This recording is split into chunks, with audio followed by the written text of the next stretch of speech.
Assalamualaikum warahmatullahi wabarakatuh. Alhamdulillahilladzi arsala rasulahu bil huda wa dinil haqq. Asyhadu an la ilaha illallah wahdahu la syarika lah. Wa asyhadu anna Muhammadan abduhu wa rasuluh. Wassalatu wassalamu ala sayyidina wa maulana Muhammadin al-mutammimu bimakarimil akhlaq wa ala alihi wa ashabihi wattabi'ina bi ihsanin ila yaumit talaq. Amma ba'du. Faya ayyuhal mustami'una rahimahumullahu ta'ala, usikum wa iyaya nafsi bitaqwallah, fa inna khairaz zadi taqwa. Allah subhanahu wa ta'ala yaqulu fil Qur'anil Karim, a'udzu billahi minasy syaithanir rajim. Ij'alal ladzina kafaru al-hamiyata hamiyatal jahiliyah fa anzalahu Allahu sakinatan ala rasuli wa alal mu'minin wa alzamahum kalimatat taqwa. Shadaqallahul adzim. Pendengar setia yang dirahmati oleh Allah Subhanahu wa ta'ala, puji dan syukur kita panjatkan kepada Allah Subhanahu wa ta'ala sehingga kita mampu melaksanakan puasa Ramadan di tengah-tengah kondisi dan situasi yang cukup berat bagi kaum muslimin pada saat ini. Akan tetapi mudah-mudahan Allah segera mengubah segala situasi dunia ini dengan situasi yang lebih baik karena rasa kasih sayang Allah Subhanahu wa ta'ala kepada umatnya. Ayuhal hadirun rahimakumullah. Pada zaman Rasulullah sallallahu alaihi wasallam, Rasulullah sempat didatangi oleh seorang Arab Badui yang konon katanya rada sedikit memiliki rasa malu, sehingga bicaranya pun terhadap Rasulullah tidak terukur sebagaimana pembicaraan para sahabat-sahabat Rasulullah sallallahu alaihi wasallam. Orang Badui tersebut berkata kepada Rasulullah, seandainya Allah Subhanahu wa ta'ala memerintahkan engkau untuk berbuat adil, tetapi engkau tidak adil. Sambil berlalu, orang Badui tersebut berjalan. Kemudian Rasulullah SAW bersabda kepada para sahabatnya, wa may ya'dilu alaihi, siapa yang berbuat adil kepadanya siwa adli, selain daripada keadilanku. Seakan-akan Rasulullah SAW sedikit marah dengan perilaku Arab Badui tersebut. Namun tidak demikian. Selanjutnya, tatkala Arab Badui tersebut berpaling dari para sahabat dan Nabi, kemudian Nabi menyuruh para sahabat, rudduhu ilayya ruwadan, panggil kembali orang tersebut kepadaku dan berikan kepada orang tersebut kalung yang terbuat dari emas atau perak. Sungguh mulia Rasulullah SAW dengan akhlak tersebut, dengan mampu menahan rasa amarah. Padahal Rasulullah saat itu adalah pimpinan umat muslim yang memiliki kekuatan untuk marah. Bahkan sahabat dari Umar bin Khattab di antara kisah yang lainnya menyebutkan, perlukah kami membunuh mereka? Sungguh dia munafik tatkala menyatakan Rasulullah SAW tidak adil. Ayuhal mustami'un rahimakumullah. Amarah Rasulullah SAW dalam riwayat hadis disebutkan hanya marah kepada halayak umum terjadi sebanyak 5 kali, dan itu pun semuanya berkaitan dengan penjagaan terhadap agama Allah Subhanahu wa taala, bukan terhadap derajat dirinya sebagai pimpinan umat muslim ketika itu. Inilah pesan-pesan yang sangat baik, pesan-pesan yang sangat menarik buat kita semua, agar kita mampu menahan amarah. Ayuhal mustami'un rahimakumullah. Marah dalam bahasa Arab dikenal dengan al-ghadabu. Mal ghadab? Wa ma huwal ghadab? Wa ma adraka bil ghadab?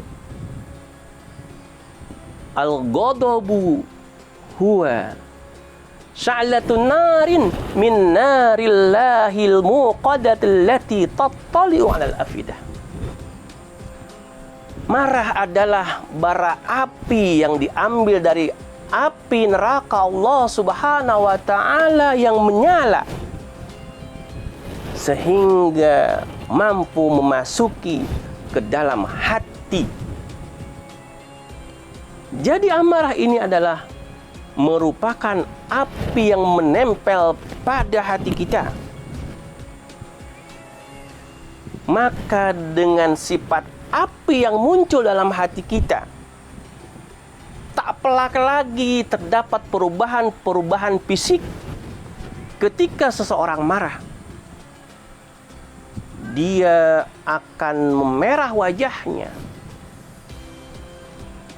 terlihat amarah yang terdapat di dalam matanya. Tangannya tak terkendali memukul-mukul yang ada di hadapannya. Mungkin meja, lempar gelas, atau bahkan tendang binatang. Inilah perilaku amarah yang mungkin juga sebabnya adalah hal-hal yang sepele. Hadirin rahimahullah ta'ala, amarah adalah merupakan gorizah, insting yang terdapat pada tiap-tiap individu, tiap-tiap diri manusia. Namun demikian, Rasulullah yang memiliki akhlak yang mulia mengajarkan kepada umatnya untuk menghindari amarah. Amarah tidak akan terjadi kecuali dilakukan oleh orang-orang yang memiliki kekuasaan, yang memiliki power. Presiden marah terhadap para menterinya. Direktur marah terhadap aparaturnya. Orang tua marah terhadap putra-putrinya. Guru marah terhadap muridnya. Ustadz marah terhadap santrinya. Kenapa? Karena mereka yang memiliki kuasa untuk marah, dan tidak sebaliknya. Bagaimana mengendalikan semua amarah tersebut? Maka ada beberapa obat yang paling mujarab di dalam mengendalikan amarah. Yang pertama adalah ketika kita akan marah, kita bersegera mengingat dan berpikir terhadap keutamaan mengendalikan amarah. Yang mana janji daripada orang yang mengendalikan amarah, surga jaminannya. Allah Subhanahu wa taala berfirman di dalam surat Ali Imran ayat 133. A'udzu billahi minasyaitonir rajim. Wasari'u ila magfiratin mir rabbikum wa jannatun arduha as-samawati wal ardi uiddat lil muttaqin. Alladzina yunfiquna fis sarai wad-dharra'i wal kadhiminal ghaidha wal 'afina 'anil nas. Orang yang mengendalikan amarah, jaminannya adalah surga. Jaminannya adalah orang yang bertakwa. Sebagaimana dalam firman tersebut dalam kalimat wal kadhiminal ghaid. Itu adalah salah satu ciri, salah satu karakter orang yang bertakwa. Semoga dengan mengingat keutamaan atau fadilah mengendalikan amarah, kita akan mengurungkan marah. Yang kedua, kita mengingat dengan perbuatan marah kita ini, apakah kita aman dari azab Allah Subhanahu wa taala? Karena marah yang kita lakukan, seorang ustadz yang memarahi santrinya yang padahal itu adalah hal-hal yang sepele, apakah ustadz tersebut dijamin aman dari azab Allah Subhanahu wa taala? Na'udzubillah min dzalik. Rasulullah sallallahu alaihi wasallam bersabda, "Man kaffa ghadabahu, kaffallahu 'adabahu." Barang siapa menahan amarahnya, Allah akan tahan siksanya kepadanya. Masya Allah. Begitu indahnya anjuran dan ajaran Rasulullah sallallahu alaihi wasallam. Mudah-mudahan kita belajar dan berupaya tidak berbuat marah. Obat ampuh yang ketiga dalam mengendalikan amarah adalah kita berpikir dan mengingat apakah dengan perbuatan marah kita ini akan mengakibatkan permusuhan, al-intiqam atau dendam dari orang yang dimarahi oleh kita. Ini juga sangat penting. Sudah banyak contoh-contoh kita saksikan di alam yang fana ini. Seorang guru dibunuh oleh muridnya lantaran amarah seorang murid yang dimarahi di sekolahnya. Itu sekelumit contoh saja. Tetapi Al-Imam Ja'far menyebutkan al-ghadabu miftahu kulli syarr. Amarah adalah kunci dari setiap kejahatan. Amarah adalah kunci pembuka dari setiap keburukan. Maka ketika kita takut akan terjadi keburukan-keburukan yang menimpa diri kita di dunia, paling tidak, dan naudzubillah, keburukan di akhirat sebab marah kita. Yang keempat, kita berpikir dan mengingat ketika marah maka akan terlihat keburukan-keburukan secara fisik yang terdapat dalam diri kita. Atau kita menyaksikan seseorang yang marah, kita pun melihat keburukan yang terdapat pada dirinya. Akan tetapi keburukan batiniah lebih dahsyat buruknya daripada keburukan lahiriah, yaitu timbulnya rasa al-haqdu wal ujbu, timbul pada dirinya sebuah keangkuhan dan kesombongan. Amarah buruk rupa. Tatkala orang melihat dirinya ketika marah, mungkin dia akan tenang dan tidak jadi marahnya. Kenapa? Karena saking buruk rupanya ketika marah. Orang yang marah bagaikan anjing pemburu. Orang yang marah bagaikan binatang buas yang liar.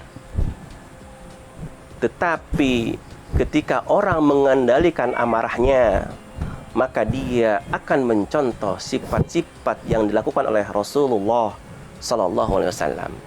Anbiya'ullah, auliya'ullah, ulama wal hukama. Maka dari itu kita tinggal milih, apakah kita akan mencontoh binatang buas yang liar atau anjing pemburu, atau kita akan mencontoh kepada sifat-sifat para sahabat, para aulia, para ulama, dan para hukama, yaitu orang-orang ahli hikmah. Sebelum saya tutup pembicaraan pada kesempatan ini, Rasulullah sallallahu alaihi wasallam bersabda, "Man qadama ghaidahu wa huwa qadirun ayyunkidahu, da'ahu Allah subhanahu wa ta'ala ala ru'usil khalaiqi yawmal qiyamati fakhuyirahu minal huril aini ma sya'a." Subhanallah. Barang siapa mampu menahan amarah dan dia sanggup untuk melampiaskan amarahnya, maka Allah Subhanahu wa taala memanggilnya di hadapan para manusia dan makhluk-makhluk Allah di hari kiamat, dan memberikan pilihan dan memberikan dan menyuruh untuk memilih bidadari sesuai kehendaknya. Masya Allah. Maka tidak salah bila ada perkataan la taghdab walakal jannah. Dengan demikian saya tutup perkataan ini. Saya mohon maaf. Atlubu ankumul afwa. Billahi taufiq wal hidayah. Wassalamualaikum warahmatullahi wabarakatuh.